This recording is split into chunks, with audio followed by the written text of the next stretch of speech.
Alright, listen up. If you love pain, power, and pure chaos on two wheels, then you're in the right place. We're talking about the hardest, wildest, and most legendary road races in cycling. These are the ones that make the legends and break them too. The Grand Tours, the monuments. Let's go. So first, we have the Grand Tours. 3 races, 3 weeks, 3,000 kilometers, 21 stages, endless climbs, and of course, zero mercy. These aren't races. These are survival challenges disguised as sports. Tour de France. The Tour is the big one, the one your non-cycling uncle pretends to know about. It started in 1903 as an ad to sell newspapers. But now it owns July. Riders smash through the Alps and the Pyrenees like mountain goats with a vendetta. And jerseys, yellow says you're in control. Green says no one beats you to the line.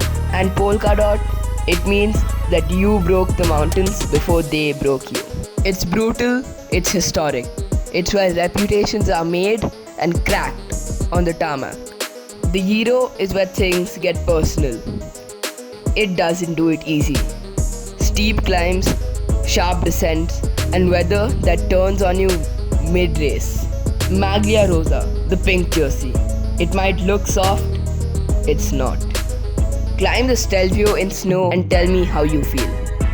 Yes, I admit, the Giro's got beauty, but it'll punch you in the gut while you admire the view.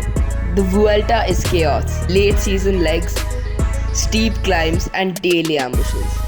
The red jersey means you're the leader, and it basically makes you the target.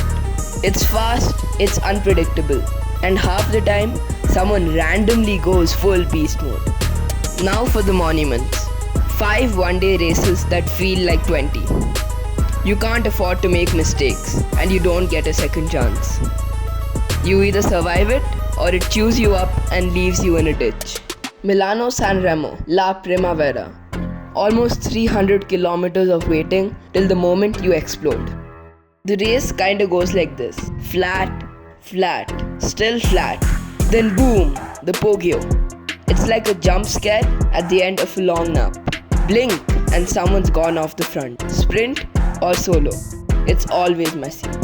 And just where you least expect them, cobblestones. And for sure, short, steep climbs called bergs. There's wind that slaps and fans that are screaming like it's a metal concert.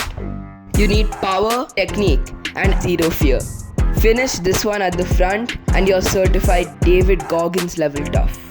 Paris-Roubaix, the hell of the north. And that's not a metaphor. You ride over farm roads, past mud pits, and over cobbles older than your grandma. Your hands hurt, your bike breaks. And most importantly, your willpower gets tested with every kilometer. If you win, you get a cobblestone as a prize. A literal rock. That's how savage this is. Liège-Bastogne-Liège, the oldest monument. No cobbles here. Just climb after climb after climb. This race has seen more pain than a teenage heartbreak playlist. It's simple. If you don't have the legs, you don't finish. Giro de Lombardia, the last monument of the season. It's called the race of the fallen leaves. Pretty, right? Nah, it's not.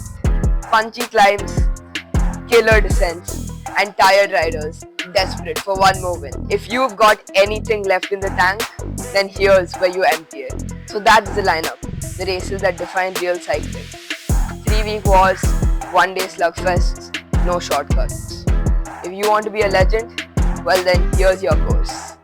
And trust me, I've not scratched the surface yet. There's controversies, comebacks, and things that did not go as planned. Till then, like, subscribe, and maybe go ride till your legs start questioning your life choices. Later then.